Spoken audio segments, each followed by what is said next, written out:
అందరికీ వందనాలు.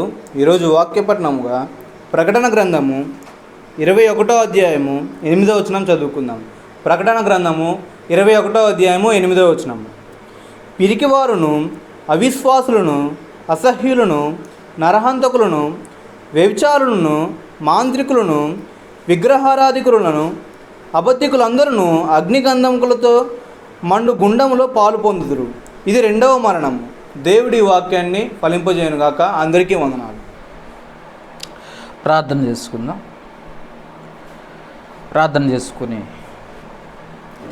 ప్రభు మాటలు వినటానికి ప్రయత్నించేద్దాం. ప్రార్థన చేసుకుందాం. జీవము గల తండ్రి, కృప కలిగిన దేవ, మహోన్నతుడ, పరిశుద్ధుడ, పరమందాసీనుడు అయిన మా ప్రభువ, నీ పరిశుద్ధమైన పాదములకు స్తుతులు స్తోత్రాలు చెల్లిస్తున్నాం. ఈ పరిశుద్ధ దినం వరకు మమ్మల్ని సజీవులుగా బ్రతికించి మీ ప్రియకుమారుడు ఉన్న సంఘములోకి చేర్చి మా ద్వారా మీరు మహిమ పొందాలని నిర్ణయించుకున్న గొప్ప సంకల్పాన్ని బట్టి కృతజ్ఞతాస్తుతులు చెల్లిస్తున్నాం. ఈ పరిశుద్ధ దినము కూడి వచ్చిన ప్రతి బిడ్డను పేరు పేరున దీవించి ఆశీర్వదించండి.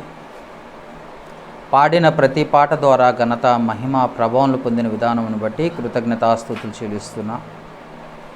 ఈ సమయంలో నీ మాటలు వినబోచుండగా తండ్రి, జ్ఞానయుక్తమైన మాటలు మాకు అందించమని, మమ్మల్ని మా లోపాలు ఎరిగిన దేవుడవు గనుక మమ్మల్ని ఖండించి, గద్దించి, సరిచేసి నీకు ఇష్టమైన పాత్రగా మమ్మల్ని సిద్ధపరచుకోమని వేడుకుంటున్నాం.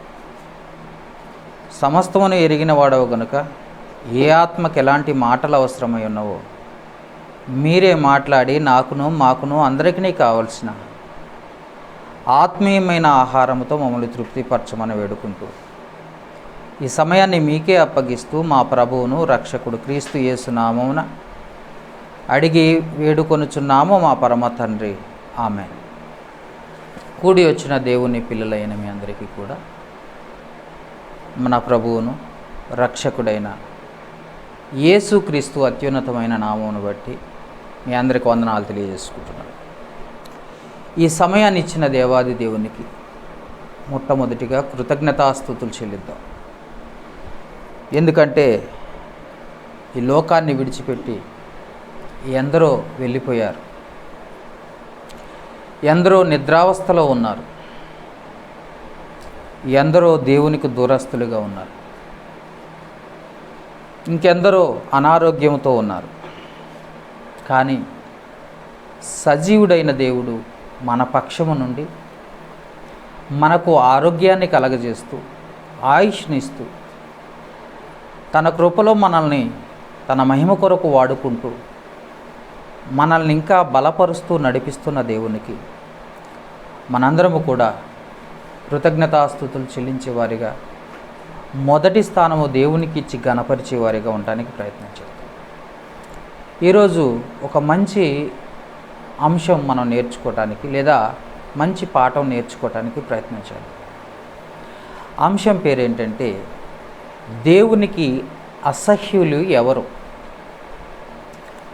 అంశం పేరేంటంటే దేవునికి అసహ్యులు ఎవరు. ఈ పాఠాన్ని ఎందుకు ఎన్నుకున్నామంటే దేవునికి ఇష్టంగా బ్రతికే వాళ్ళు ఎవరో తెలుసు, కానీ అసలు దేవునికి అసహ్యులు ఉంటారా? ఎందుకంటే భూమి మీద ఉన్న వారంతా కూడా ఆయన కలగజేసిన, ఆయన సృష్టించిన, ఆయన స్వరూపమందు ఆయన పోలిక చొప్పున బ్రతుకుతున్న మానవులే. అలాంటి మనుషుల్లో నుండి దేవునికి అసహ్యులుగా ఉన్నవారు ఎవరైనా ఉన్నారా అన్నది మనం ప్రశ్నించుకోవాల్సిన అవసరత కలిగి ఉంది. ఎందుకంటే మనిషిని ఒకసారి ఆలోచించగలిగితే మనిషికి ఏ ఆహారం ఇష్టమో, ఇష్టం కాదో, ఏది బాగా ఇష్టమో, ఏది అయిష్టమో తెలుసు. ఇంకా మనిషిని ఒకసారి ఆలోచించగలిగితే ఏ వస్త్రధరణ, ఏ వస్త్రాలు ఇష్టమో, ఏ బట్టలు, మన భాషలో చెప్పాలంటే ఏ బట్టలు అవసరమో, ఎలాంటి డ్రెస్ అవసరమో, మనం చాలా ఆచి చూసి జాగ్రత్తగా పరిశీలించి మనం కొనుక్కోవటం జరుగుతుంది. అలాగనే కొన్ని చూడదగిన ప్రదేశాలు కూడా ఉన్నాయి. అవి కూడా చాలా ఇష్టంగా ఆ ప్రదేశానికి వెళ్ళాలి, ఆ ప్రాంతానికి వెళ్ళాలి, దాన్ని చూడాలి అని చాలామంది ఇష్టపడుతూ ఉంటారు. కొన్ని ప్రదేశాలు ఉంటాయి అయిష్టంగా అనిపిస్తాయి. అంటే మనిషి దృష్టిలోనే ఇష్టము అయిష్టము, ఇష్టము అయిష్టము ఉన్నప్పుడు మరి పరలోకపు తండ్రికి కూడా ఇష్టాలు ఉండవా? ఒక్కసారి ఆలోచించండి. మనిషికే ఇష్టాలు అయిష్టాలు ఉన్నప్పుడు పరలోకపు తండ్రికి కూడా ఉంటాయి అన్న సంగతి మనం ఆలోచించాల్సిన అవసరం. ఇంతకీ అయిష్టం అంటాం. ఇష్టం అయిష్టం. అయిష్టానికి ఒక పెద్ద పదాన్ని జోడిస్తే దాని తీవ్రతను చూపిస్తున్నప్పుడే దాన్ని అసహ్యము అంటాం. అయిష్టానికే ఒక పెద్దగా తీవ్రత ఎక్కువగా ఉంది అన్నదాన్ని చూపించటాన్ని అసహ్యము అని అంటాం. ఇష్టాన్ని తీవ్రమైన పదాన్ని వాడాలి అని అంటే ఇష్టానికి మరొక పదమే నాకు చాలా ప్రాణం అండి అంటాం. ఇష్టానికి తీవ్రమైన పదాన్ని ప్రాణం అంటాం. చాలా ఇష్టం, చాలా ప్రాణం అండి అని అంటాం. అయిష్టానికి తీవ్రమైన పదమే అసహ్యము అన్న సంగతి మనం తెలుసుకుందాం. ఇక్కడ ఎందుకు అసహ్యుల గురించి తెలుసుకోవాలి అని ఆలోచిస్తే నరకంలో పడిపోయే వారి లిస్టు దేవుడు ఆ జాబితా మనకు తెలియజేస్తున్నాడు. నరకంలో పడతారా? పడతారు. ఎవరు పడతారండి అని అడిగినప్పుడు దేవుడు ఒక లిస్ట్ అనేది మనకు చూపిస్తున్నాడు, లేదా ఒక జాబితా చూపిస్తున్నాడు. ఆ జాబితా ఏంటో ఒకసారి చూసినట్లయితే ప్రకటన గ్రంథము 21వ అధ్యాయము 8వ వచనంలో చూస్తున్నాం. పిరికివారును అవిశ్వాసులను అన్న మాటను చూస్తున్నాం. ఇంతకు పిరికివారు ఎవరు అని అంటే ధైర్యము లేనివారు, ప్రతి దానికి అనుమానించేవారు. ధైర్యం చేసి ముందుకెళ్ళిపోవాలి, దేవుని విషయంలో ధైర్యంగా ముందుకెళ్ళిపోవాలి. కానీ కొందరు ఏం చేస్తారంటే ఒక అడుగు ముందుకు ఒక అడుగు వెనక్కు, చెయ్యాలా వద్దా, అవునా కాదా, అలాంటి పిరికితనంలో ఉంటారు. ఇది చేస్తే ఏం జరుగుతుందో, ఇలా చేస్తే ఏమవుతుందో అని పిరికితనంలో ఉంటారు. అలాంటి వారు మొదటిగా నరకంలో వేయబడతారు. చిన్నవే అనిపిస్తున్నాయి కానీ నరకములో పడిపోయే అంత పెద్ద పాపాలు అన్న సంగతి మనుషులకు అర్థం కాదు. ఈ చిన్న తప్పులే కదండి అని అనుకోవచ్చు. నేనేది పెద్ద పాపం చేయలేదు కండి, చిన్న పిరికితనం జంకుద్దు నాకు కొంచెం. ఆ చిన్నదే నిన్ను నరకంలో పడిపోవటానికి, నువ్వు పడటానికి అవకాశం ఉంది అని తెలుసుకోవాలి. పిరికివారు గురించి మనకు తెలుసు. అవిశ్వాసులు అంటే విశ్వాసము లేనివారు, మనందరికీ తెలిసిన విషయం. ఇంకా చూసినట్లయితే నరహంతకులు, హత్యలు చేసే వాళ్ళ గురించి మనకు తెలుసు. వ్యభిచారులు అన్న సంగతి మన అందరికీ తెలిసిన విషయం. మాంత్రికులను అనగానే మాంత్రికులు మనం చూస్తూ ఉంటాం. మాంత్రికులు వాళ్ళ గురించి కూడా మనకు తెలుసు. విగ్రహారాధికులను అంటే విగ్రహాలను పూజించే వాళ్ళ గురించి మనకు తెలుసు. అబద్ధికులందరూ అంటే అబద్ధాలు ఆడేవారు, వీళ్ళు కూడా నరకంలో పడిపోయే జాబితాలో ఉన్నవారు, వీళ్ళు మనకు తెలుసు. వీళ్ళందరూ తెలుసు. కానీ ఇంతకీ అసహ్యులు అన్న పదం ఒకటి ఉంది, మూడో పదం అది. ఈ అసహ్యులు అనేవారు ఎవరు తెలుసుకోవటం చాలా అవసరం. ఎందుకంటే నరకంలో ఎవరెవరు వెళ్తారో జాబితా ఇచ్చినప్పుడు, దేవునికి ఇష్టం ఉన్నవారు ఎవరో తెలిసినప్పుడు అసలు అసహ్యులు ఎవరో మనకు తెలియాలి. అసహ్యులు ఎవరో మనకు తెలియాలి. అది తెలియకపోతే ఆ లిస్టులో మనం ఉన్నామేమో అనేది మనం పరిశీలించుకోవాల్సిన అవసరత కలిగి ఉన్నాం. ఇంతకీ వాళ్ళు ఎవరు, ఉంటారా అనేది, దేవుడే అసహించుకునే వాళ్ళు ఉంటారా, దేవుణ్ణి అసహించుకునే వాళ్ళు ఉంటారా అనేది మనం పరిశీలించుకుందాం. ఇప్పుడు చూద్దాం, వాక్యంలోకి వెళ్తే సామెతల గ్రంథము, జాగ్రత్తగా బైబిల్ని పరిశీలిద్దాం. సామెతల గ్రంథము 1వ అధ్యాయము 29వ వచనాన్ని ఒకసారి జాగ్రత్తగా చదువుదాం. సామెతల గ్రంథము చదవన్నానా? సామెతల గ్రంథము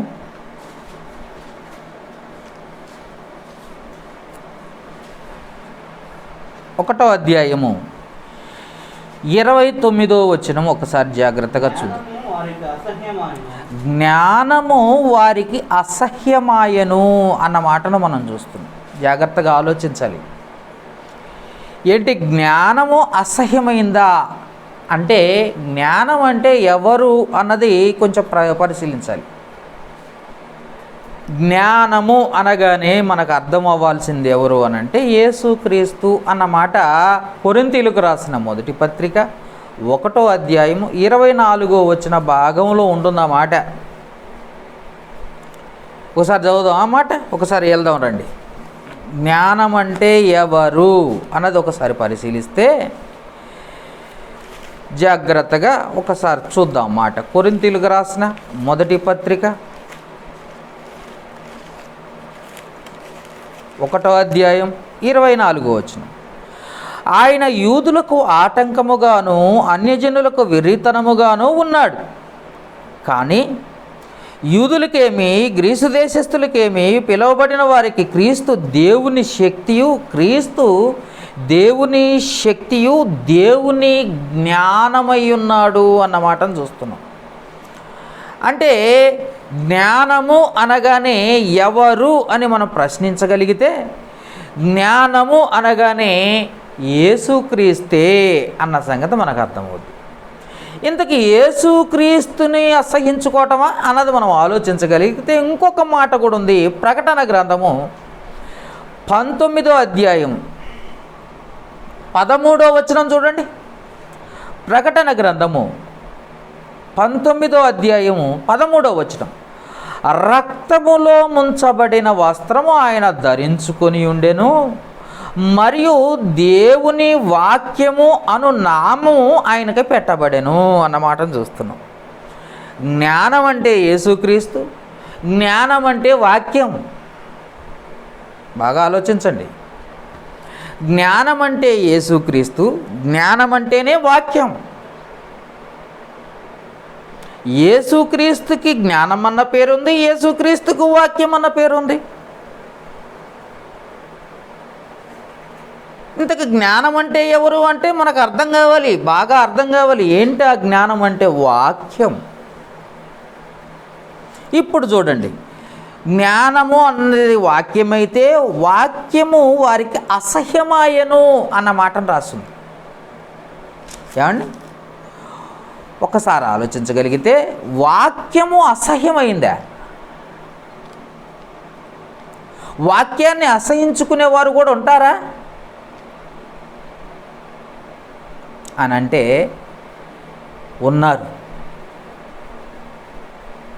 ఉన్నారండి. దేవుడు ఎంతోమంది శ్రమతోటి 40 మంది భక్తులతోటి 66 పుస్తకాల ఈ గ్రంథాన్ని రాసి అది అనేక భాషల్లో ప్రింట్ చేసి, అనేక భాషల్లో తర్జుమా చేసి, అనేక భాషల్లో అనువదించబడి, ఆఖరికి తెలుగు, నీకు తెలుగు తప్ప ఏది రాదు అన్న భాష తెలిసి నీకు తెలుగులో నీకు అనుకూలంగా అనువాదం చేయించి దేవుడు నీ దాకా తీసుకొచ్చి ఇచ్చిన ఈ పరిశుద్ధ గ్రంథమైన వాక్యాన్ని చాలామంది ఏం చేస్తున్నారు తెలుసా? అసహించుకుంటున్నారు అండి. చూడండి ఆ మాట ఏమంటున్నాడు. 29వ వచనం, సామెతల గ్రంథము 1వ అధ్యాయము 29వ వచనం, జ్ఞానము వారికి అసహ్యమాయను, యెహోవా యందు భయభక్తులు కలిగి ఉండుట వారికి ఇష్టం లేకపోయెను అన్న మాటను చూస్తున్నాం. అంటే వాక్యము వారికి అసహ్యమైపోయిందట, భయభక్తులు కూడా ఇష్టం లేవట, భయభక్తులు కలిగి ఉండటం కూడా ఇష్టం ఉండట్లేదట వాళ్ళకి. అంటే ఈ లోకంలో మనుషులు ఎలా ఉన్నారు అన్నది మనం ఆలోచించగలిగితే వాక్యం అంటేనే అసహ్యంగా ఉంది. దేవుని వాక్యమే అసహ్యం పుట్టిస్తుందట వారికి. అసహ్యం పుట్టించడం అంటే ఏందో తెలుసా? భయభక్తులు లేకపోవటం వలన. భయము, దేవుడంటే భయము లేదు, దేవుడంటే భక్తి లేదు. దేవుడంటే భయము లేదు, దేవుడంటే భక్తి లేదు. అది వారికి ఇష్టం లేదట. భయభక్తులు వారికి ఇష్టం లేదట. దేవుని పట్ల భయంగా నడుచుకోవాలి, దేవుని పట్ల భక్తిగా నడుచుకోవాలి అన్నది వారికి ఇష్టం లేదు. కనుక వారికి ఏమైందో తెలుసా? వాక్యం అనేదే అసహ్యాన్ని పుట్టించింది. వాక్యం వినటానికి మనస్సు ఉన్నట్టు, ఎందుకంటే భక్తి లేదు కదా, భయం లేదు కదా. నేను వచ్చింది దేవుని సన్నిధికి, నేనున్నది దేవుని బిడ్డగా, నేను ఉంటుంది క్రైస్తవునిగా, క్రైస్తవురాలిగా, నేను దేవుని కొరకు బ్రతకవలసిన వాడినై ఉండి కూడా ఒకళ్ళు వాక్యం చెబుతుంటే నాకు పనులున్నాయి, నేను బిజీగా ఉన్నాను, లేదా నాకు డ్యూటీ ఉంది, నాకు ఉద్యోగం ఉంది, నాకు వ్యాపారం ఉంది, నాకు పని ఉంది, నాకు కుదరలేదని చెప్పేసి దేవుని వాక్యానికి దూరం అయిపోతున్నారంటే నువ్వు ఎవరిని అసహ్యించుకుంటున్నావో తెలుసా? జ్ఞానమును, వాక్యమును. అసలు వాక్యాన్ని ఇచ్చిన దేవుణ్ణి కూడా నువ్వు అసహ్యించుకుంటున్నావు అన్న సంగతి నీకు అర్థం కావాలి. పరిశుద్ధాత్మ ప్రేరేపణతో దేవుడు రాయించును. పేతురు రాసిన 2వ పత్రిక 1వ అధ్యాయము 20-21 వచనాల్లో పరిశుద్ధాత్మ ప్రేరేపణతో దేవుడు రాయించండి. దేవుడు పలికించాడు ఈ మాటలు. మనిషి చేతికి బైబిల్ వచ్చిందంటే ఆషామాషి కాదు. పరిశుద్ధ గ్రంథం నీ చేతికి వచ్చిందంటే మామూలు సింపుల్గా వచ్చేసిందండి. నేను ఒక 150 రూపాయలు 200 రూపాయలు పెట్టి ఒక బుక్ కొన్నాను, అది పరిశుద్ధ గ్రంథము అని అనుకుంటున్నావేమో. అది రావటానికి దేవుడు మహాసంకల్పం. అంటే దేవుడు రాయించాడు. ఒకసారి అది కూడా ఎలా రాయించాడో కూడా నీకు పరిశుద్ధ గ్రంథంలో కాస్త వివరణ చూద్దాం. ఒక మాట చూసొద్దాం. హెబ్రీలకు రాసిన పత్రిక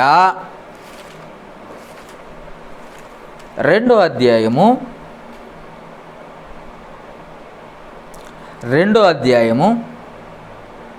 2వ వచనం నుండి చదవండి. 2వ వచనం నుండి హెబ్రీలకు రాసిన పత్రిక. ఎందుకనగా దేవదూతల ద్వారా పలకబడిన వాక్యము స్థిరపరచబడినందున ప్రతి అతిక్రమము, అవిధేయత న్యాయమైన ప్రతిఫలము పొందుచుండగా ఇది గొప్ప రక్షణను మరియు ఇంత గొప్ప రక్షణను మనం నిర్లక్ష్యము చేసిన ఎలాగ తప్పించుకుంటామో. ఎందుకంటే ఎంత గొప్ప వాక్యాన్నో దేవుడు నీకు ఇస్తే అది నువ్వు నిర్లక్ష్యం చేస్తే ఎలా తప్పించుకుందామో. అట్టి రక్షణ, అట్టి బోధ రక్షణలోకి నడిపించే వాక్యమైన బోధ, లేదా ఆ రక్షణ ప్రభు బోధించుట చేత. వాక్యం ఎలా వచ్చిందో తెలుసా? ప్రభు బోధించుట చేత ఆరంభమై దేవుడు తన చిత్తానుసారముగా సూచక్రియలను, ఎన్నో సూచక్రియలు. వాక్యం రావాలంటే కారణం ఏంటో తెలుసా? ఎన్నో సూచక్రియలను, మహత్కార్యములను, నానా విధములైన అద్భుతముల చేతను, వివిధములైన పరిశుద్ధాత్మ వరములను అనుగ్రహించుట చేతను వారిలో కూడా సాక్ష్యమిచ్చుచుండగా వినిన వారి చేత మనకు దృఢపరచబడి బైబిల్ వచ్చింది. ఎంత కష్టపడితే బైబిల్, దేవుడు ఎంత సంకల్పించితే ఈ బైబిల్ వచ్చిందో తెలుసా? ఈ పరిశుద్ధ గ్రంథాన్ని చాలామంది ఎంత హేళన చేస్తారంటే తల కింద పెట్టుకోవడానికి పనిచేస్తుందట. బైబిల్ ఎందుకు పనిచేస్తుంది అంటే దెయ్యాలను ఎల్లగొట్టడానికి మాత్రమే పనిచేస్తుందట. ఒక్కొక్కడు ఒక్కో రీతిగా పిచ్చోడి చేతిలో రాయిలాగా జ్ఞానమును కలగజేసే మాటలు, పరలోకానికి నడిపించే మాటలు దయ్యాన్ని ఎల్లగొట్టడానికి ప్రయత్నం చేస్తున్నావా? ఒకసారి ఆలోచించండి. చాలామందికి వాక్యం అంటేనే ఇంట్రెస్ట్ లేదు, అసహ్యం. ఎందుకంటే వారికి భయభక్తులు అంటేనే ఇష్టం లేదు. భయభక్తులు అంటేనే ఇష్టం లేదు. పౌలు గారు ప్రయాణంలో, తన మిషనరీ ప్రయాణంలో వాక్యాన్ని బోధిస్తూ ఉంటే హేళన చేశారట. వాక్యం ఇష్టం లేదు, భయభక్తులు లేవుగా, హేళన చేశారంట. ఒకసారి ఆ మాట చూడండి. అపోస్తల కార్యముల గ్రంథము 17వ అధ్యాయం 32వ వచనం చూడండి. ఎంత హేళన చేస్తున్నారు జనం. సువార్త ప్రకటిస్తుంటే ఏం చేశారో చూడండి. 32వ వచనము, అపోస్తల కార్యములు 17:32. మృతుల పునరుత్థానమును, అంటే చనిపోయిన తర్వాత ఏం జరుగుతుందో సువార్త ద్వారా వినిపిస్తున్నాడు. అసలు సువార్త అంటేనే యేసుక్రీస్తు మరణము, సమాధి, పునరుత్థానం. ఇది సువార్త అయితే దీన్ని పౌలు గారు ప్రకటన చేస్తున్నాడట. ఇదిగో మృతుల పునరుత్థానం, అంటే చనిపోయిన తర్వాత మళ్ళీ పునరుత్థానం ఉంది. క్రీస్తు రెండవ రాకడలో మనందరము తిరిగి లెగుస్తాం, పరలోకానికి చేరుకుంటామని సువార్త ప్రకటిస్తున్నాడట. వారు వినినప్పుడు, 32వ వచనంలో, వారు వినినప్పుడు కొందరు అపహాస్యము చేసిరి అని రాసింది. వాక్యం వినేటప్పుడు జాగ్రత్త లేదు. నవ్వుకోటాలు, మాట్లాడుకోటాలు, ఏమండి, ఎక్కడో ఆలోచించటాలు చాలామంది ఉన్నారండి. వీళ్ళకి ఎలా ఉందంటే దేవుని వాక్యం అసహ్యం, వినటానికి శ్రద్ధ చూపించరు. వినటానికి దేవుని వాక్యం దేవుడు నాతో మాట్లాడుతున్నాడు, వాక్యమైన దేవుడు నాతో మాట్లాడుతున్నాడు అనే శ్రద్ధ లేదు, ఆసక్తి లేదు. వాక్యం వినాలన్న ఆసక్తి లేదు, తపన లేదు. అలాంటి వారు అసహ్యించుకునేది దేవుణ్ణి అసహ్యించుకుంటున్నావంటే మరి దేవుడు నిన్ను అసహ్యించుకోడా? ఒక్కసారి ఆలోచించు. సువార్త చెబుతుంటే అసహ్యించుకుంటున్నారట, నవ్వుకుంటున్నారట, అపహాస్యం చేస్తున్నారట. వాక్యం చెబుతుంటే చాలామంది సెల్ ఫోన్లు నొక్కుతూ ఉండే వాళ్ళు కూడా ఉన్నారు. సెల్ ఫోన్స్ ఎందుకో తెలుసా? దేవుని జ్ఞానము బుర్రకెక్కటం లేదు. సస్తే పరలోకానికి వెళ్ళాలి అన్న ఆలోచన లేదు నీకు. అసలు నువ్వు దేవుని సన్నిధిలో దేవుని ఎదుట కూర్చున్నావన్న భయం లేదు నీకు. ఆ భయం లేకపోవటం వల్ల ఏం జరుగుతుందో తెలుసా? నువ్వు ఏదైనా చేయడానికి ఇష్టపడతావు. ఎందుకంటే నీలో భయభక్తులు లేవు. దేవుడంటేనే నీకు అసహ్యం, దేవుడంటేనే అసహ్యం. భయభక్తులు లేవు కదా, భయం అంటేనే నీకు లేదు. ఇంకా భక్తి అక్కడ నుంచి వస్తుంది. అందుకే వాక్యం అంటే అసహ్యమా? ఏమండి, వాక్యం అంటే అసహ్యం, వినటం అంటే ఇష్టం లేదు. ఎందుకంటే భక్తిహీనతను తెలియజేస్తుంది. అందుకే అలాంటి వారు నరకంలో నెంబర్ 3 జాబితాలో ఉన్నారు, గుర్తుపెట్టుకోండి. ప్రకటన గ్రంథంలో 21:8 ఏం చెప్పాడో తెలుసా? 3వ కేటగిరీలో ఉన్న అసహ్యులు ఎవరో తెలుసా? వాక్యాన్ని ఇష్టపడకుండా, వాక్యాన్ని వినకుండా తమ సొంత కార్యక్రమాలు చేసుకునే ప్రతి ఒక్కడు నరకంలో ఉంటాడు. నాకు చాలా భక్తి ఉందని వాక్యం వినకపోతే కుదరదు. ఎందుకంటే వాక్యం చాలా కష్టపడి నీ చేతికి వచ్చింది. ఎంతో శ్రమ పడితే, ఎంతోమంది ప్రాణాలు వదిలేస్తే నీ దగ్గరకు వచ్చింది ఆ వాక్యం. అలాంటి వాక్యాన్ని రాయించిన దేవుణ్ణి అసహ్యించుకుంటున్నావు నువ్వు. అందుకే సెల్ ఫోన్లు నొక్కటం, లేకపోతే ఇంకొకటి చేయటం, శ్రద్ధ లేకపోవటం, భక్తి లేకపోవటం, దేవుడు ఎదుటుండి నీతో మాట్లాడుతున్నాడనే భయం లేకపోవటం. కాబట్టి గుర్తుపెట్టుకోండి, దేవుణ్ణి అసహ్యించుకుంటే, దేవుడు వాక్యాన్ని అసహ్యించుకుంటే దేవుడు నిన్ను అసహ్యించుకోడా? ఇది ప్రశ్న. దేవుని సన్నిధికి ఎంతో కష్టపడి వచ్చి కూర్చొని వాక్యం వినకపోతే దేవుణ్ణి అసహ్యించుకుంటున్నావు. దేవుని యందు భయభక్తులు లేకపోవటం వారికి ఇష్టంగా ఉందంట. అలాంటి వారు చర్చిలో ఉన్నా ఒకటే, లేకపోయినా ఒకటే.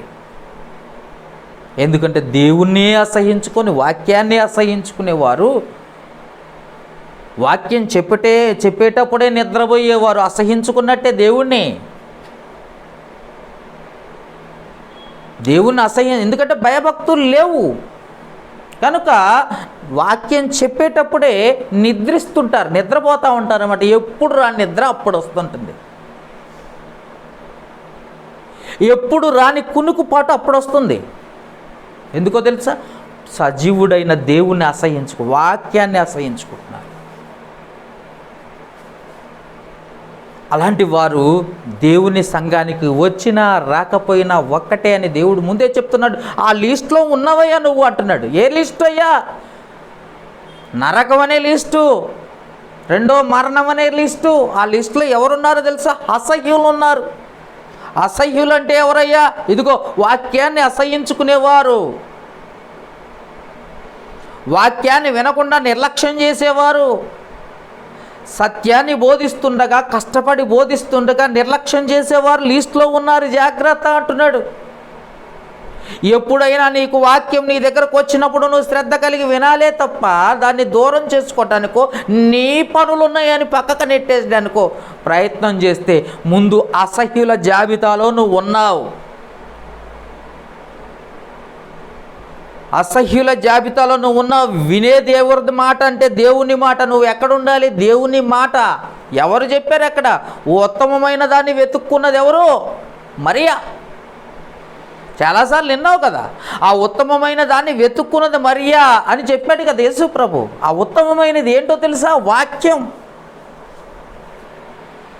ఆ వాక్యాన్నే నువ్వు నిర్లక్ష్యం చేసి, అశ్రద్ధ చేసి, అసహ్యించుకుంటే ఆ అసహ్యుల లిస్టులో నువ్వు ఉన్నావు అనే సంగతి గుర్తుపెట్టుకో. అందుకే వాక్యం ఎప్పుడు చెబుతున్నా నీ పనుల భారమంతా పక్కకు పెట్టి ఆ ప్రభు వాక్యానికి లోబట్టడానికి ప్రయత్నం చేయి. ఆ ప్రభు వాక్యం కొరకు బ్రతకటాన్ని నేర్చుకో. అది అసహ్యించుకున్నావా నువ్వు నరకంలో ఉన్నట్టే. రెండోది, కీర్తనల గ్రంథము 50వ కీర్తన 17వ వచనం ఒకసారి చూడండి. కీర్తనల గ్రంథము 50వ కీర్తన 17వ వచనం చూడండి ఒకసారి. 50వ కీర్తన 17వ వచనం ఒకసారి చూడండి.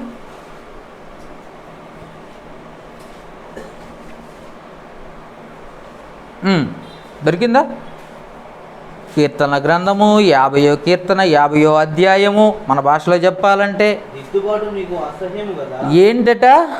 దిద్దుబాటు నీకు అసహ్యము కదా, నీవు నా మాటలను వెనకకు త్రోసివేయబడి. చూసావా? ఇందాకే చెప్పాను, ఇప్పటిదాకా అదే చెప్పాను. ఇందాకేంటి? వాక్యాన్ని అసహ్యించుకునేవారు దేవుడు అసహ్యించుకుంటాడు. ఇప్పుడు మార్పు లేని ప్రజల గురించి చెబుతున్నాడు. దిద్దుబాటు. ఎన్నిసార్లు వాక్యం చెప్పినా ఎక్కడ వేసిన గొంగడ అక్కడే. మార్పు ఉండదు వాళ్ళ జీవితాలు. వచ్చామా పోయామా, వచ్చామా పోయామా, చర్చికి వచ్చామా వెళ్ళిపోయామా, అంతవరకే. వాళ్ళు ఎందుకు వస్తున్నారో, ఏం విన్నారో, ఏం నేర్చుకున్నారో, ఏమి వారి జీవితాల్లో ప్రవర్తించాలో వాళ్ళకి తెలియదుగా. దేవుడు కోరుకుంటుంది ఏంటంటే, లోకము నుండి వేరైన మీరు ఒకవేళ లోకపు అలవాట్లు ఏమన్నా ఉంటే, బలహీనతలు ఉంటే నీ జీవితాన్ని సరి చేసుకో అంటున్నాడు. మారు మనస్సు పొందమంటున్నాడు, మనస్సు మార్చుకోమంటున్నాడు, మార్పు తెచ్చుకో అంటున్నాడు. నీ జీవితంలో మార్పులు రావాలి. క్రీస్తుని నమ్ముకోవటం అంటే బట్టలు మార్చుకొని వైట్ బట్టలు వేసుకొని చర్చికి రావటం కాదు. తెల్ల బట్టలు. దేవుడు ఎందుకంటే తెల్ల బట్టలు వేసుకోమన్నాడండి, అందుకే తెల్ల బట్టలు వేసుకొని కూర్చున్నానండి. చాలామంది నన్ను కూడా అడుగుతారు, పాస్టర్ గారు మీరు ఎందుకంటే తెల్ల బట్టలు వేసుకోరు? బట్టలు వేసుకుంటే ఒంటికి, శరీరానికి వేసుకోవాల్సిన వస్త్రాలు తెల్లవైనంత మాత్రాన నీ మనసు తెల్లైనట్టు కాదు. ముందు నీ హృదయాన్ని, పైరూపాన్ని దేవుడు లక్ష్య పెట్టడు, నీ హృదయాన్ని లక్ష్య పెడుతున్నాడు. అసలు నీ మనస్సు తెల్లగా ఉందా, నీ హృదయం తెల్లగా ఉందా, ముందు అది చూస్తాడు కదా. అది మానేసి వైట్ వైట్ వైట్ వాట్ ఏంటండి? మార్పు లేని మనుషులు ఉన్నారు ఈ లోకంలో. అందుకే చెప్తున్నాను, మార్పు లేని మనుషులు. దేవుడు ముందు ఏమంటున్నాడు? తన పిల్లల్ని దిద్దుకోండి అయ్యా, మార్పు తెచ్చుకోండి అయ్యా, సరిదిద్దుకోండి అయ్యా మీ జీవితాలను అంటున్నాడు. నీ లోపాలు చాలా ఉన్నాయి, నీ బలహీనతలు చాలా ఉన్నాయి. వాక్యము చేత తన సేవకుడి ద్వారా ఎన్నోసార్లు నిన్ను గద్దించాడు. ఇది కాదు, ఇలా చెయ్యకూడదు, ఇలా ఉండకూడదు అని తన వాక్యము చేత, తన దైవజనుని చేత నిన్ను ఎన్నోసార్లు దేవుడు గద్దించాడు. గద్దించినప్పుడు నువ్వేం చేయాలి? దిద్దుబాటు చేసుకోవాలి నీ జీవితాన్ని. ఆ లోపం లేకుండా సరి చేసుకోవాలి. చక్కదిద్దుకోవటం నీకు ఇష్టం లేదు, ఇది ఫస్ట్ పాయింట్. అమ్మా నువ్వు అలా ఉండకూడదమ్మా, క్రైస్తవురాలిగా అలా మాట్లాడకూడదు, క్రైస్తవురాలిగా నువ్వు అబద్ధం ఆడకూడదు, క్రైస్తవురాలిగా నువ్వు ఇలాంటి కార్యక్రమాలు చేయకూడదమ్మా అన్నావు అనుకో, సరి చేసుకోవడానికి ప్రయత్నం చేయాలి. పాస్టర్ గారు నా మీద పడ్డాడేంటి అనకూడదు, పాస్టర్ గారు నన్నే పదే పదే అంటున్నాడేంటి అనకూడదు. ఎందుకంటే నీ లోపాలు ఎవరికి కనపడతాయి? ఒక సేవకుడికి నీ లోపాలు ఎదుటివాడికి కనపడతాయి. నీ ఆత్మీయ లోపాలు ఒక సేవకుడికి మాత్రమే కనపడతాయి. ఆ సేవకుని ద్వారా దేవుడు నిన్ను గద్దించాడు, కానీ నువ్వు దిద్దుకోవాలిగా. చర్చి మానేస్తావా? సేవకునితో మాట్లాడటం, సేవకునితో ఆత్మీయ స్థితిలో తెలుసుకోవటం, చర్చించుకోవటం, వాక్యం నేర్చుకోవటం, పరిష్కరించుకోవటం, డౌట్లుంటే ఇవన్నీ మానేసేసి దిద్దుబాటు అనేదే లేకుండా, సరి చేసుకోవటం అనేదే లేకుండా, ఆత్మీయ విషయాలు నేర్చుకోకుండా, ఆత్మీయమైన కుటుంబాన్ని, సంఘాన్ని వదిలేసి ఎక్కడో ఎలా ఉంటే చాలే అనుకుంటే సరిపోద్దా? ఏమండి ఆలోచించండి. అందుకే దిద్దుబాటు నీకు అసహ్యము, మార్పు లేని జీవితం అయిపోయింది. ఎప్పుడు ఒకలాగే ఉన్నావు. నువ్వు ఏం చేసావు పోయిన సంవత్సరానికి ఈ సంవత్సరానికి? చాలాసార్లు అడిగిన ప్రశ్న ఇది మన సంఘంలో. పోయిన సంవత్సరానికి ఈ సంవత్సరానికి నీలో ఉన్న తేడా ఏంటి? ఆ గతించిన సంవత్సరానికి పోయిన సంవత్సరానికి ఉన్న తేడా ఏంటి? ఏం సరి చేసుకున్నావు నీ జీవితాన్ని? నేను అడగటం లేదండి, దేవుడు అడుగుతున్నాడు. నీకు దిద్దుబాటు అంటేనే అసహ్యం. ఎందుకంటే ఆ పోయిన సంవత్సరం ఎలా ఉన్నావో, 3 సంవత్సరాల క్రితం ఎలా ఉన్నావో, ఇదిగో ఈ సంవత్సరం కూడా అలాగనే ఉన్నావు. ఎందుకంటే ఎన్నోసార్లు, ఎన్నో ఆదివారాలు, ఎన్నో బుధవారాలు, ఎన్నో రోజులు నిన్ను గద్దించాడు దేవుడు. కానీ నీకేం నచ్చట్లేదు, ఏం అసహ్యంగా ఉంది? దిద్దుబాటు చేసుకో అని చెప్పటం అసహ్యమైంది. దిద్దుబాటు చేసుకో అని చెప్పటమే నీకు అసహ్యంగా ఉందా? అందుకే దిద్దుబాటు అనేది నీకు అసహ్యాన్ని కలుగజేస్తుందన్నమాట.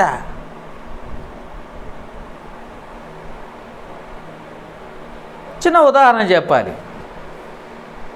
4 అడుక్కునే వాళ్ళు ఉన్నారట. మంచి బలంగానే ఉన్నారు, అడుక్కుంటున్నారు. రోజు సాయంత్రానికి ఆ 4 ఒక చోటకు వచ్చేసి వాళ్ళ గురించి వాళ్ళు చర్చించుకొని అక్కడ పడుకుంటారట, ఒక స్థలం ఏర్పాటు చేసుకొని. పొద్దున్న నుండి సాయంత్రం వరకు అడిగి తెచ్చుకున్న ఎంత తీసుకొని వచ్చి అక్కడ తిని, ఏం జరిగిందో వారి జీవితంలో ఈరోజు ఏం జరిగిందో అన్ని 4 కూడా చక్కగా చర్చించుకుని ఆ తర్వాత మాట్లాడి పడుకుంటారట. అలా మాట్లాడుకుంటూ ఈరోజు జరిగిన సంఘటన ఏంటని ఒకడు మొదలు పెట్టాడట.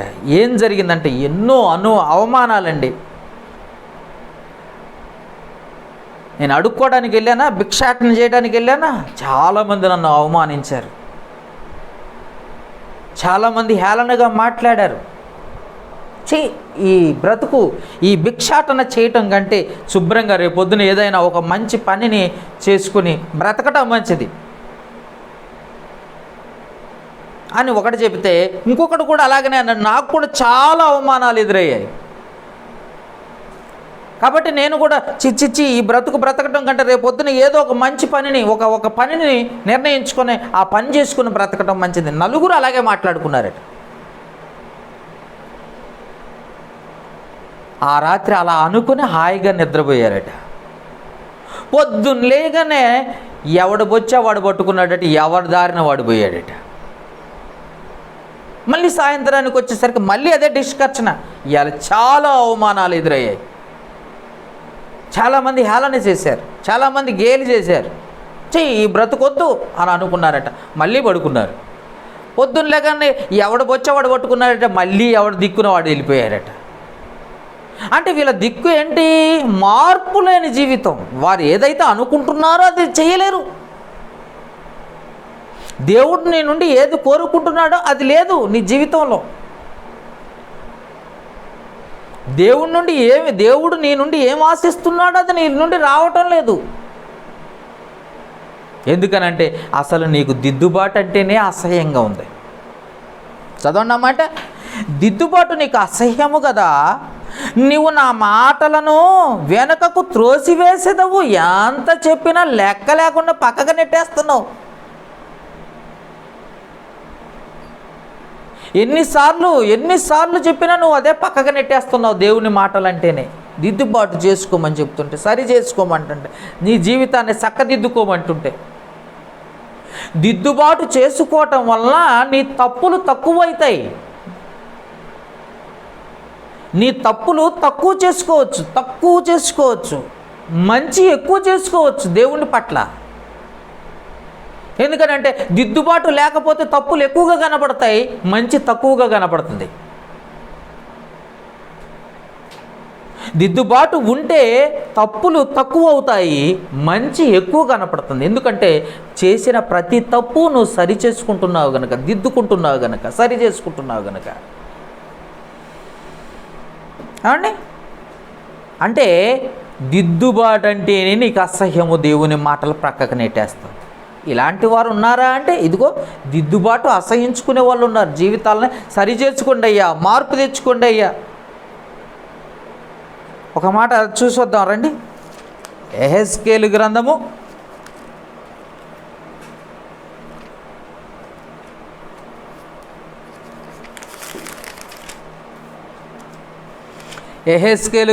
18వ అధ్యాయం 23వ వచనం చదవండి ఒకసారి. యెహెజ్కేలు గ్రంథము 18వ అధ్యాయము 23వ వచనము.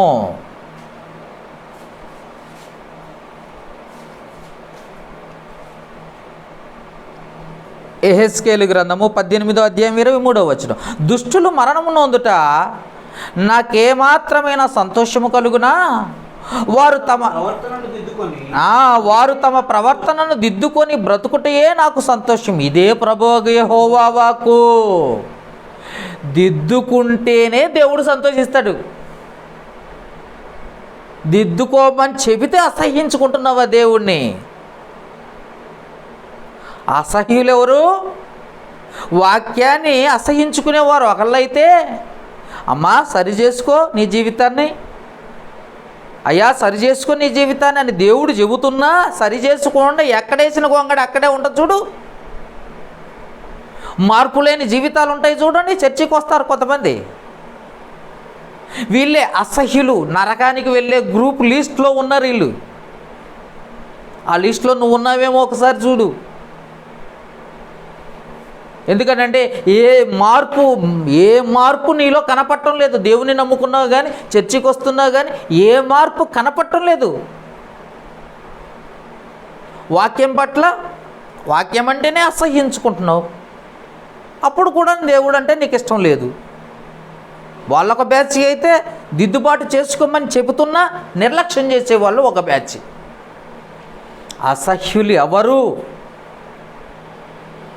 ఎవరంటే తమ జీవితాలను చక్కదిద్దుకోమని దేవుడు చెప్పినా నిర్లక్ష్యం చేసేవాళ్ళు. తమ జీవితాలను చక్కదిద్దుకోమని చెప్పినా కానీ నిర్లక్ష్యం చేసేవాళ్ళు అండి. ఇది కరెక్ట్ కాదేమో అన్న ఆలోచన రాదు వాళ్ళకి. నేను పోవు మార్గం నాకు యథార్థంగా కనబడుతుంది, చివరికి అది మరణానికి దారి తీస్తుంది అన్న సంగతి వాళ్ళకి అర్థం కాదు. నేను కరెక్ట్ అనుకుంటారు ఎవరికి వాళ్ళే. నపుంసకుడు కూడా వాక్యం అర్థం కాలేదు. చదువుతున్నాడట యెషయా గ్రంథం, చదివి చదివి చదివి ఏమీ అర్థం కాలేదు. పిలిపి వచ్చి నువ్వు చదువుతున్నది ఏంటో నువ్వు గ్రహించుచున్నావా, ఒకడు నాకు మార్గము చూపించని ఎడల త్రోవ చూపించిన నాకు ఎలా అర్థమవుద్ది అన్నాడు నా పోసకుడు.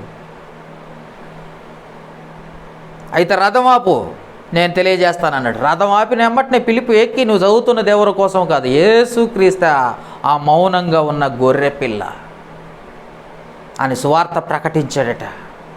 నీకు చెప్పేవాడు లేకపోతే నీకేం అర్థమవుద్ది, నువ్వు ఎలా సరి చేసుకుంటావు? నిన్ను గద్దించేవాడు లేకపోతే నువ్వు ఎలా సరి చేసుకుంటావు? నీకు నేర్పించేవాడు లేకపోతే నువ్వు ఎలా సరి చేసుకుంటావు? నువ్వు చర్చికే రాకపోతే నువ్వు ఎలా సరి చేసుకుంటావు? ఇంకా పాపంలో పడిపోతావే తప్ప పాపిగానే మిగులుతావు. దేవునికి ఇంకా ఘోరమైన పాపిగా మిగిలిపోతావు. ఎక్కడికి వచ్చైనా కొద్ది గొప్ప పాపం తీర్చి చేసుకోవడానికి అవకాశం, అక్కడ రాకపోవటం ఇంకా ఎక్కువ పాపం. దేవుని సన్నిధిలో కూర్చోకపోవటం మరీ ఎక్కువ పాపం, ఎందుకంటే దిద్దుబాటే లేదు నీకు. కాబట్టి దిద్దుబాటును అసహ్యించుకునేవారు కూడా ఉన్నారా అంటే ఉన్నారు, అసహ్యుల జాబితాలు. నెంబర్ 3, కీర్తనల గ్రంథం 31వ అధ్యాయం 18వ వచనం చూడండి. కీర్తనల గ్రంథం 31వ అధ్యాయం 18వ వచనం చదవండి. ఇప్పుడు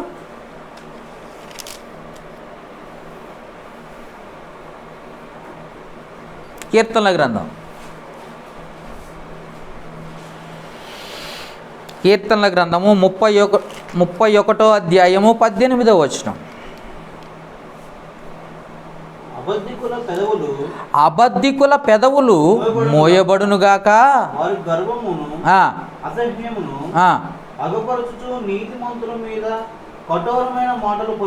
చాలా జాగ్రత్తగా చదివారు, వెరీ గుడ్. నీతిమంతులంటేనే కొద్దిమంది,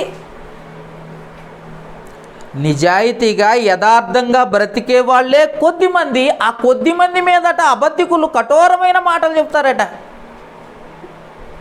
వాడొక సేవకుడా, వాడొక విశ్వాస, వాళ్ళదొక నిజమైన భక్తే అని ఆలం చేసేవాళ్ళు చాలామంది ఉంటారు లోకంలో, చాలామంది గుర్తుపెట్టుకోండి. అసలు నిజంగా అతను దైవజనుడైనా ప్రశ్నించే హక్కు నీకు ఉందా? అసలు నీతిమంతుడిగా బ్రతకడమే కష్టం, చాలా కష్టం అండి. నీతిమంతులుగా బ్రతకటం అంటేనే చాలా కష్టం. యథార్థంగా ఈ లోకంలో యథార్థంగా బ్రతకటం అంటేనే చాలా కష్టం. ఆ కష్టమైన జీవితాన్ని అనుభవిస్తూ దేవునిలో అంతో ఎంతో జ్ఞానాన్ని సంపాదించుకొని ముందుకు కొనసాగుతున్న ఆ నీతిమంతుల్ని అబద్ధికులట ఇష్టం వచ్చినట్టు మాట్లాడి కఠోరమైన మాటలు మాట్లాడతారట, అబద్ధమైన మాటలు చెప్తూ ఉంటారట వాళ్ళ మీద. ఊరుకుంటాడా దేవుడు? ఒకసారి ఆలోచించండి. అది దేవునికి అసహ్యము. తన నీతిమంతులు లేదా తన భక్తుల పట్ల లేదా తన దైవజనుల్ని పట్ల నిర్లక్ష్యంగా మాట్లాడేవాడిని ఎవరిని వదిలిపెట్టేటట్టు దేవుడు, అది గుర్తుపెట్టుకోండి. దేవుని సేవకుని పట్ల, నీతిమంతుల పట్ల ఇష్టం వచ్చినట్టుగా మాట్లాడదాం అంటేనే అది అసహ్యము దేవునికి, గుర్తుపెట్టుకో. ఎందుకనంటే ఆయన బిడ్డల్ని ఎవ్వరిని కూడా, ఆయన్ను ముట్టువాడును ఏమంటాడండి, తన బిడ్డలను ముట్టువాడు, నీతిమంతుని ముట్టువాడు తన కని పాపను ముట్టును అన్న మాటను చూస్తున్నాం. ఎందుకనంటే ఎంతో ఉన్నతంగా కొద్దో గొప్ప ఉన్న కొద్ది మందిని కూడా నువ్వు కఠోరమైన మాటలు మాట్లాడి సేవకుడిని దూషిస్తూ లేకపోతే విశ్వాసులను దూషిస్తే మాట్లాడితే ఊరుకుంటాడు అనుకుంటున్నావు ఆ దేవుణ్ణి? దేవుడు ఆలోచించండి. చూడండి, ఒక చిన్న పిల్లల్ని ఏం చేశారో చూద్దాం. ఇప్పుడు దేవుడు ఏం చేశాడో అసలు చిన్న పిల్లలను కూడా వదిలిపెట్టలేదట దైవజనుడిని అన్నందుకు. చూడండి ఒకసారి, రాజుల 2వ గ్రంథము 2వ అధ్యాయము, జాగ్రత్తగా తీయండి.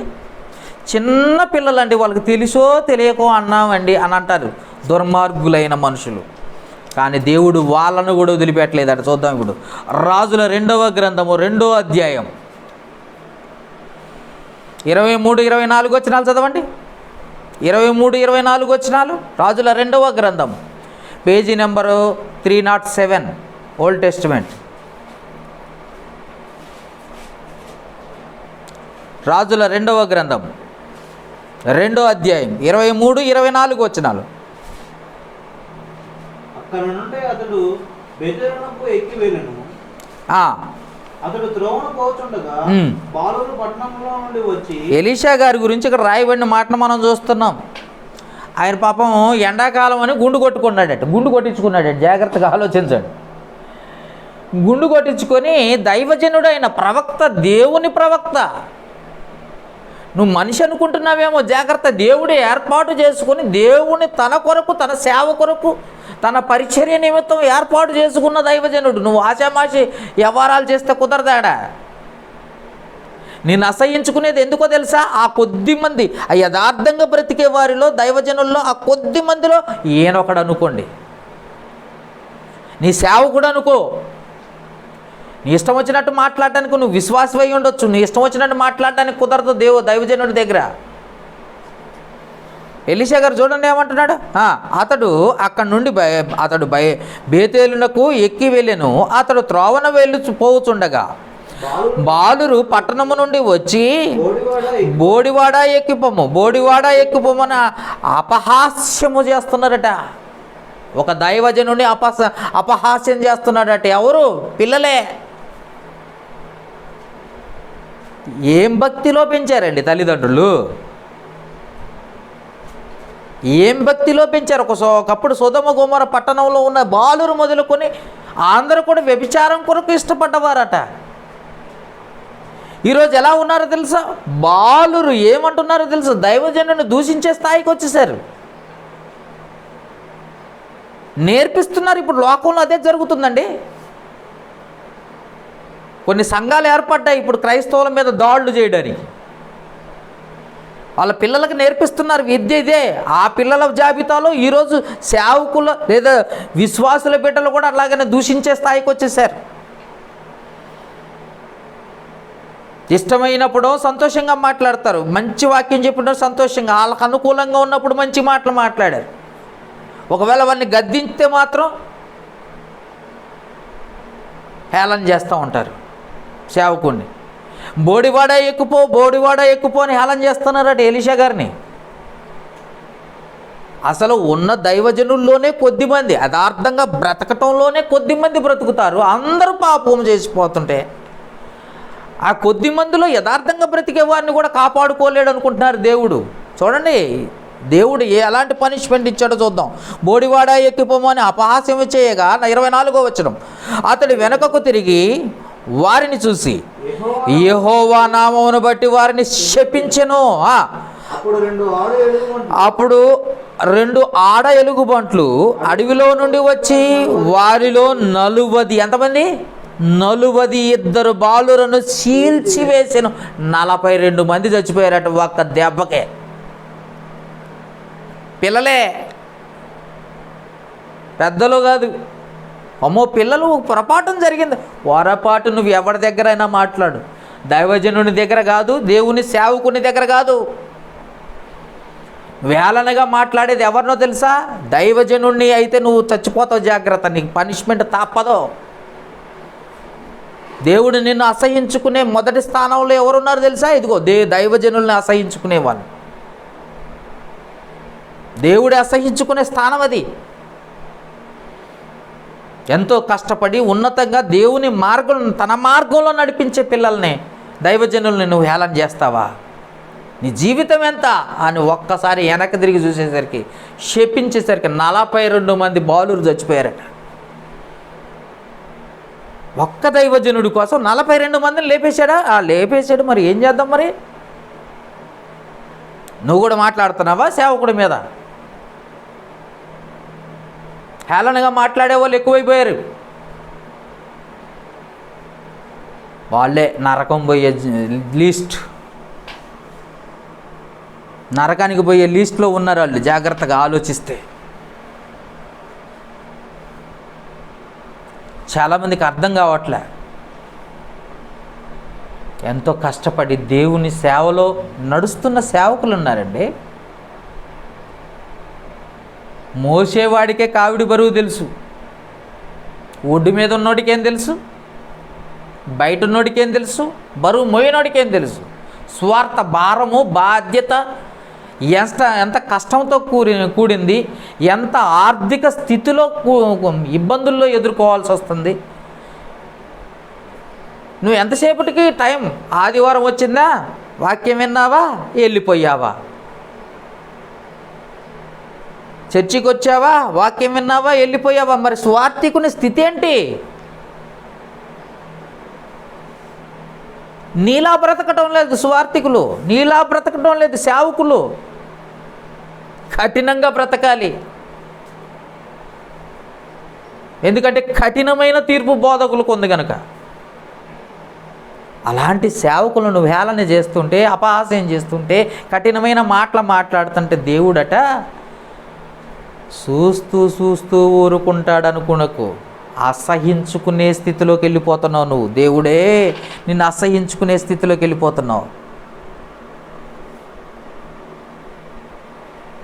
దేవుడు అసహించుకునే లిస్ట్లో జాబితాలో ఉన్నావు నువ్వు. మొదటి వారు ఎవరో తెలుసా? వాక్యాన్ని అసహించుకునేవారు దేవునికి అసహ్యులు. రెండో వారు ఎవరో తెలుసా? దిద్దుబాటు చేసుకోకుండా ఉన్నవారు దేవునికి అసహ్యులు. దిద్దుబాటు అంటేనే వారికి అసహ్యం, దేవుడు వారిని అసహించుకుంటాడు. మూడో వాళ్ళు ఎవరో తెలుసా? మూడో వాళ్ళు ఎవరు?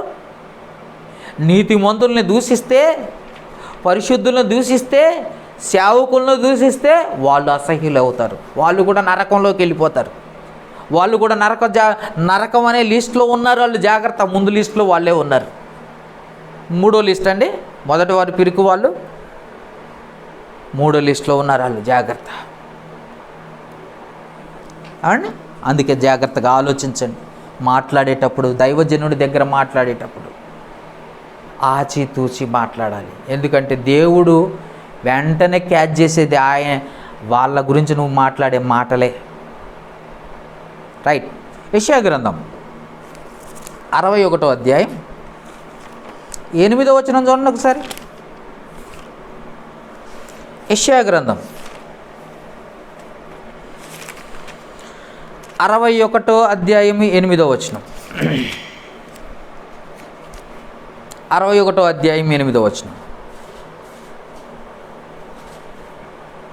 యెషయా గ్రంథం 61వ అధ్యాయం 8వ వచనం. ఏలయనగా న్యాయము చేయుట యెహోవానగు నాకు ఇష్టము. ఒకడు అన్యాయముగా ఒకని సొత్తు పట్టుకొనుట నాకు అసహ్యము. చూసారా? అన్యాయంగా ఒకని సొత్తు పట్టుకుంటూ నాకు అసహ్యము. నీ పొరుగు వాడిని దేనిని ఆశించకమనంటే అన్యాయంగా పట్టుకుంటావా అండి? ఆలోచించండి. అన్యాయానికి అలవాటు పడ్డవాడు ఏది చేసినా తప్పు లేదనిపిస్తూ ఉంటుంది.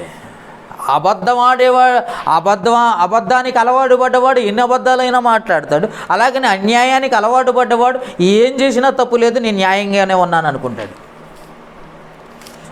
అసలు మనుషుల దగ్గరే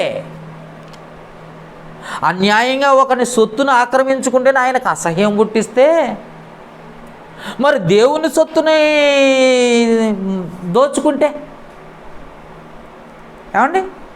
ఒకని సొత్తు మాయమాటలు చెప్పి దోచుకుంటేనే దేవునికి అసహ్యాన్ని పుట్టిస్తే, డబ్బు దోచుకుంటేనే, సొత్తు అంటే డబ్బు అండి, డబ్బు దోచుకుంటేనే అసహ్యమైతే మరి దేవుని దగ్గర నువ్వు కాజేసే వాటి పరిస్థితి ఏంటి? దేవునికి ఇవ్వాల్సింది శ్రేష్ఠ ఫలం. ఎవరో అన్నాడు పాత నిబంధనలో దశమభాగం 10వ వంతు. మరి క్రొత్త నిబంధనలో ఆజ్ఞలు మారేయని సంగతి తెలియదా నీకు? పాత నిబంధన ఆజ్ఞ 10వ వంతు, 10వ భాగం 100కు 10 రూపాయలు అయితే క్రొత్త నిబంధన ఆజ్ఞ ఏంటి? మరి శ్రేష్ఠ ఫలం, అంతకంటే ఎక్కువ. అది శ్రేష్టంగా ఉండాలంటున్నాడు. అంతకంటే ఎక్కువ అంటే మరి నువ్వు ఎంత ఇస్తున్నావు, ఏం చేస్తున్నావు? దేవుడు చూడలేదా? నువ్వు అసహ్యురాలివి కదా, అసహ్యుడివి కదా. ఒకరిని సొత్తు దొంగిలిస్తేనే అక్రమంగా అన్యాయంగా తీసుకుంటేనే ఒప్పుకోకపోతే దేవుని సొత్తు దొంగిలించే నిన్నేమనాలి? నువ్వు లేవా ఈ హిట్ లిస్ట్లో? నువ్వు లేవా? ఉన్నావా లేవా? ఒక్కసారి ప్రశ్నించుకో. చాలామంది దేవునికి తీస్తున్నామని చెప్పేసి దేవునికి తీసిన దాంట్లో నుండే మళ్ళీ వాడుకుంటారు. దేవునికి ఇవ్వాల్సింది ఇవ్వాలి అన్న సంగతి తెలుసుకొని కూడా నిర్లక్ష్యం చేసేవాళ్ళు కొందరైతే, తీసి వాడుకునే వాళ్ళు కొందరు. వీళ్ళేనండి హిట్ లిస్ట్లో ఉన్నారు. వాళ్ళు అసహ్యులు. మనుషుని సొత్తే ఆక్రమించుకుంటే, అన్యాయంగా నువ్వు తీసుకుంటే నువ్వు ఒప్పుకోకుండా దేవుడు మరి దేవుని తీసుకుంటే ఒప్పుకుంటాడని నువ్వెట్లా అనుకుంటున్నావు? ఒకసారి ఆలోచించండి.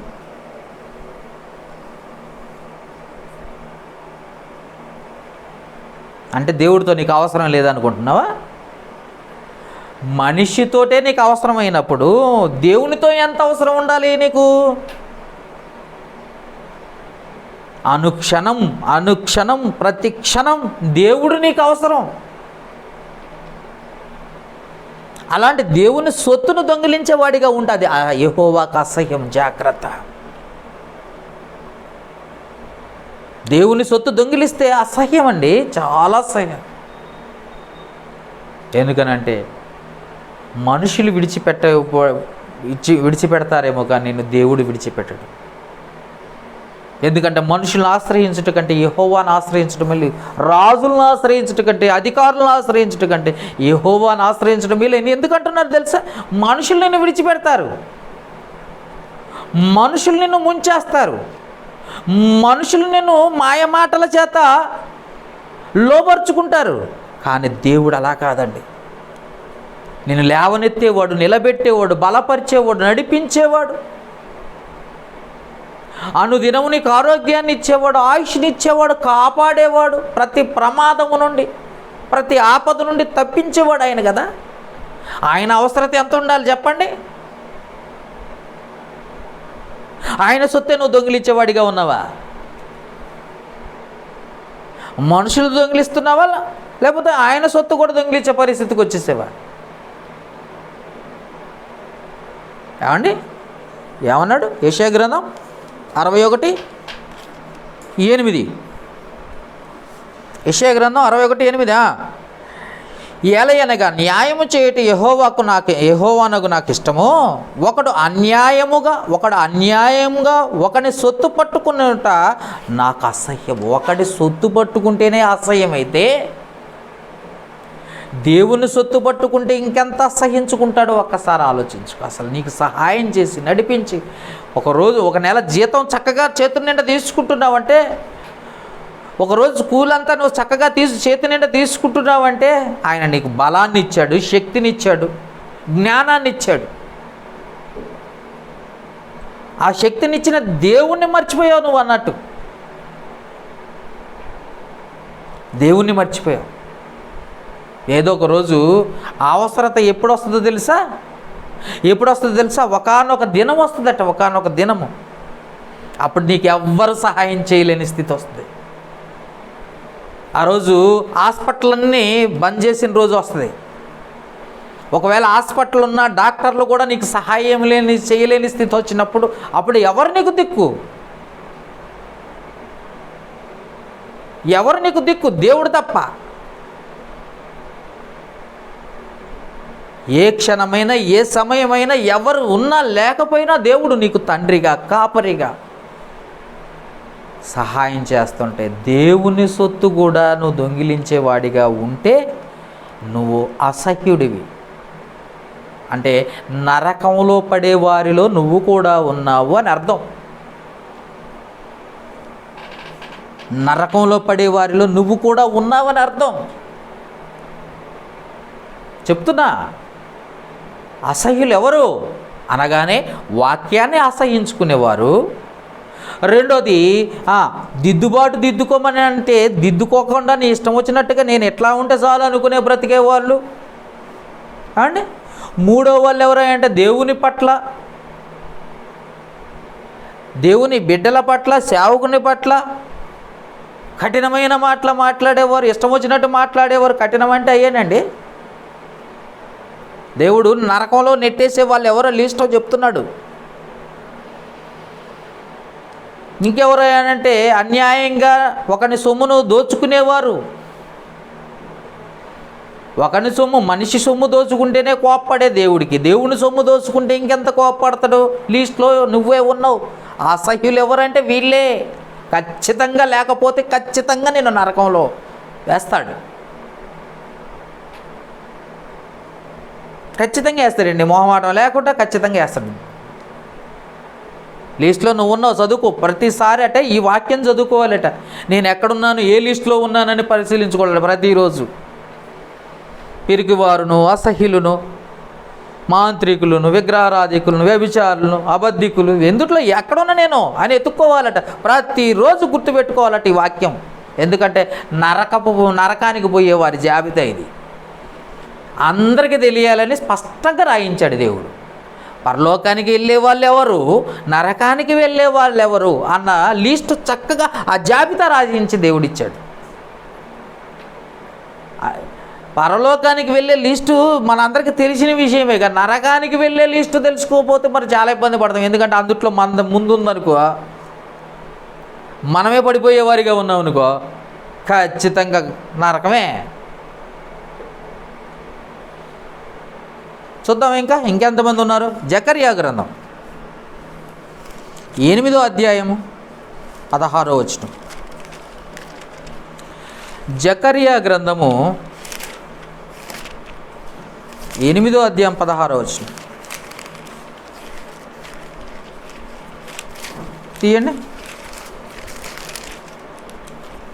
8వ అధ్యాయం 16వ వచనం. జకర్యా గ్రంథము 8వ అధ్యాయం 16వ వచనం. మీరు చేయవలసిన కార్యములేవనగా ప్రతివాడు తన పొరుగువానితో సత్యమే మాట్లాడవలెను.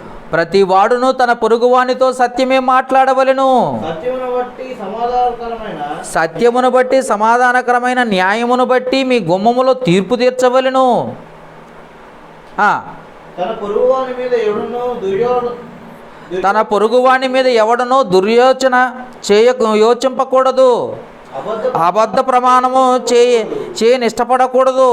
ఇవన్నీ నాకు అసహ్యములు, ఇదే యెహోవా వాక్కు అంటున్నాడు. ఏమేమి అసహ్యమో ఇక్కడ రాసిన లిస్టు జాబితా పెట్టాడు. దేవుడు కూడా స్పష్టంగా ఒక జాబితా విడుదల చేశాడండి. మధ్యకాలంలో కేసీఆర్ గారు జాబుల విడుదల చేశారు. అట్లానే అసహించుకునే వారి జాబితా కూడా విడుదల చేశాడు దేవుడు.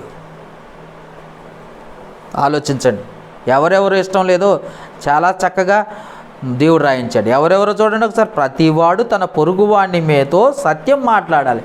అబద్ధం మాట్లాడేవాడు, ఇందాకే చదువుకున్న అబద్ధికుడు నరకంలోకి వెళ్ళిపోతాడు. సత్యమే మాట్లాడాలి, అబద్ధాలు మాట్లాడకూడదు. రెండో వాడు సత్యమును బట్టి సమాధానకరమైన న్యాయమును బట్టి మీ గుమ్మములో తీర్పు తీర్చుకోవాలి. ఎవరి దగ్గరైనా ఏమైనా మాట్లాడుతున్నావా అయితే సత్యంగా ఉండాలి, న్యాయంగా ఉండాలి. 17వ వచనం. తన పొరుగువాని మీద ఎవడును దుర్యోచన యోచింపకూడదు.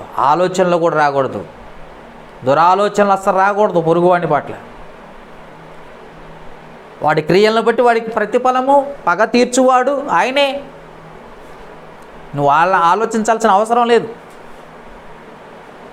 ఏమండి, ఇంకా అబద్ధ ప్రమాణము చేయని ఇష్టపడకూడదు. అబద్ధ ప్రమాణం అంటే చెప్పేదే అబద్ధము, దాని మీద ఒట్టండి, తల్లితోటండి, అమ్మతోటండి, దేవుడితోటండి చెబుతూ ఉంటారు. ఏమండి, అబద్ధం ఆడి అబద్ధానికి ఓట్లు కూడా వేస్తూ ఉంటారు కొంతమంది వెరైటీగా. నిజమన్నయ్య, నిజం బ్రదర్, ఏ అమ్మ అనన్నయ్య, సప్పీరా మీ పొలం ఎంతకే అమ్మారా? ఒట్టు బ్రదర్, ఇంతకే. పేతురు గారు అడిగారు, ఇంతకే, ఇంతే. నిజం చెప్పు, ఇంతే బ్రదర్, అమ్మతోడు దుమ్ముతోడు.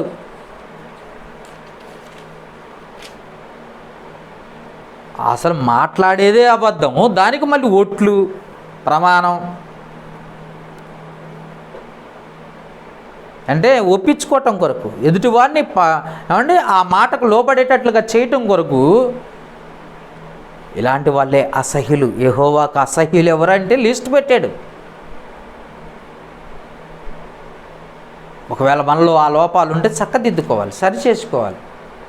దిద్దుబాటే నీకు అసహ్యమైంది అనుకో, నువ్వు లిస్టులోనే ఉన్నావు. రైట్. ఇంకొక వచ్చిన చూడండి, సామెతల గ్రంథం.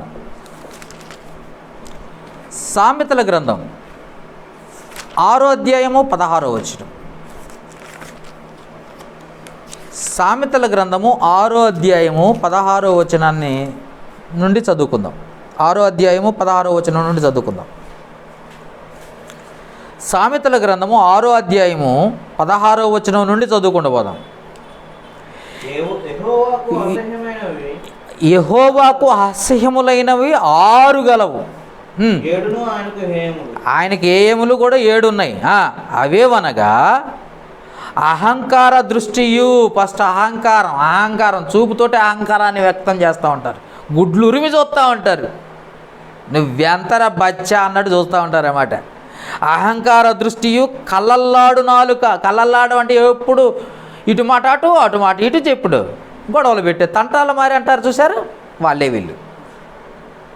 ఈడ మాట్లాడా ఆడ మాట్లాడా ఇల్లే కళ్ళల్లాడు నాలుక. నిరపరాధులను చంపు చేతులు.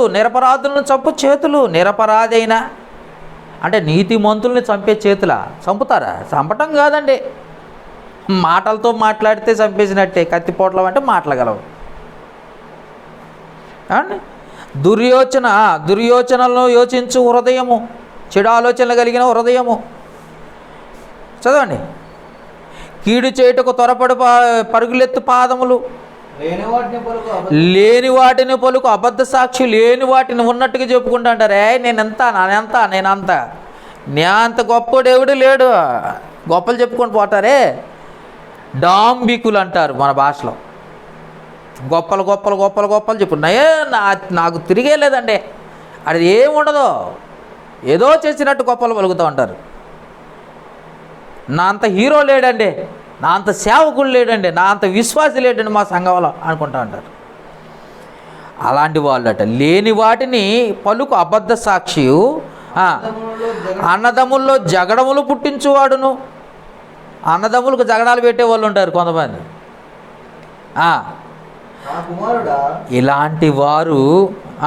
ఇలాంటి వారు యెహోవాకు అసహ్యులు. లిస్ట్ ముందు చెప్పిన లిస్ట్ మెయిన్ లిస్టు, ఇవి తర్వాత లిస్ట్, గుర్తుపెట్టుకోండి. వాక్యాన్ని అసహించుకుంటే, అసలు దేవుని వాక్యాన్ని అసహించుకుంటున్నావంటే దేవుణ్ణి అసహించుకుంటున్నావు. దిద్దుకోమనంటే సరి చేసుకో అమ్మా, అయ్యా సరి చేసుకుని జీవితము సరిగా లేదు దేవుని ఎదుట. ఒక సేవకుడికి కనపడుతూ ఉంటుంది ఆత్మీయమైన కుటుంబం ఏదో, బలహీనమైన కుటుంబం ఏదో, దేవునికి దూరస్తులైన కుటుంబం ఏదో. అప్పుడు సేవకుడు గద్దిస్తాడట. గద్దించినప్పుడు దిద్దుబాటు చేసుకోవాలి. దేవుడే గద్దిస్తున్నాడని దిద్దుబాటు చేసుకోవాలి. దిద్దుబాటు లేని కుటుంబం ఒకటి. సేవకులపైన, విశ్వాసులపైన, నీతిమంతులపైన కఠినమైన మాటలు మాట్లాడేవాళ్ళు. అసలు ఉన్నదే కొద్దిమంది నీతిమంతులైతే, ఆ కొద్దిమంది సేవకులైతే, ఆ కొద్దిమంది నువ్వు ఏలం చేసి యథార్థంగా బ్రతికే వాడి మీద అబద్ధం మాట్లాడుతూ, కఠినమైన మాట్లాడుతూ ఊరుకుంటాడా? తన సేవకుడిని అంటే ఊరుకుంటాడా దేవుడు? జాగ్రత్త. అసహించుకునే లిస్టులో ఉంటావు. పొరుగువాని సొమ్ము ఆశించావా? అసలు పొరుగువాని సొమ్ము ఆశిస్తేనే ఒప్పుకొని దేవుడు. దేవుని సొమ్ము, దేవుని చందాని, దేవునికి ఇవ్వాల్సిన శ్రేష్ఠ ఫలం సరిగ్గా ఇవ్వకపోతే నువ్వు ఎక్కడుంటావు? నరకంలో. నువ్వు ఇచ్చినా కానీ వేస్టే, ₹1 తక్కువ ఇచ్చినా వేస్టే. జాగ్రత్త, గుర్తుపెట్టుకో. ఎందుకంటే అది దేవుని సొత్తు, అది మనుషుల సొత్తు కాదు. చక్కగా పనిచేస్తున్నావంటే ఆ పనికి కావలసిన శక్తిని, బలమును, జ్ఞానమును ఇచ్చేది దేవుడు. ₹100 నీ చేతికి వచ్చాయంటే దాన్ని సంపాదించుకోవాల్సిన శక్తి, జ్ఞానము మొత్తం కూడా దేవుడు ఇస్తున్నాడు. మరి దేవుడు నీకు ఎంత ఇవ్వాలి? నువ్వు ఏమిచ్చి రుణం తీసుకోగలవు? కాబట్టి అసహ్యుల లిస్టులో నువ్వు ఉన్నావేమో ఒక్కసారి ఆలోచించుకో. అందుకే దేవునికి అసహ్యులు ఎవరు? ఆలోచించుకోండి. దేవునికి అసహ్యులుగా ఉన్నామా? తెలియకుండానే తప్పు చేసి దేవునికి అసహ్యులుగా మారిపోతున్నామేమో. వాక్యాన్ని నిర్లక్ష్యం చేసి అసహ్యులుగా మారిపోతున్నామేమో. ఇవ్వాల్సిన విషయంలో ఇవ్వకుండా అసహ్యులుగా మారిపోతున్నామేమో. అన్నీ పరిశీలించుకుని మొదటిగా నీకు ఉండాల్సిన జ్ఞానము నరకం లిస్టులో నీవు ఉన్నావేమో అని పరిశీలించుకుని జాగ్రత్త పడటానికి ప్రయత్నం చేయండి. ప్రార్థన చేసుకుందాం. ప్రేమ కలిగిన తండ్రి, కృప కలిగిన దేవ, మహోన్నతుడా, పరిశుద్ధుడా, పరమందాసీనుడు అయిన మా ప్రభువా, మీకే స్తుతులు స్తోత్రాలు చెల్లిస్తున్నాం. ఇప్పటి వరకు విన్న మాటలు ఎంతో శ్రేష్టమైన మాటలు అయ్యా. నా మాటలు కాక నీ మాటలుగా తెలియజేశారు. వారు బ్రతుకు దిద్దుకొని నీకు మహిమకరంగా జీవించాలన్నదే నీ ఉద్దేశం కనుక అటు మాటలే నీ బిడ్డలకు తెలియజేసినప్పుడు వారి మాటలు నాయన వారి హృదయాల్లో పడి ఫలించినట్లుగా సహాయం చేయమని, ఇంకా నమ్మకమైన జీవితాన్ని వారు జీవించినట్లు కృప చూపించు. ఇటు వాక్యాన్ని విన్నవారిని చూసేవారిని కూడా దీవించి ఆశీర్వదించమని వేడుకుంటూ, ఈ మనవులు మా ప్రభువును, మీ ప్రియకుమారుడును, మా రక్షకుడైన క్రీస్తు యేసు నామమున అడిగి వేడుకొనుచున్నాము మా పరమ తండ్రి. ఆమేన్. వందనాలు.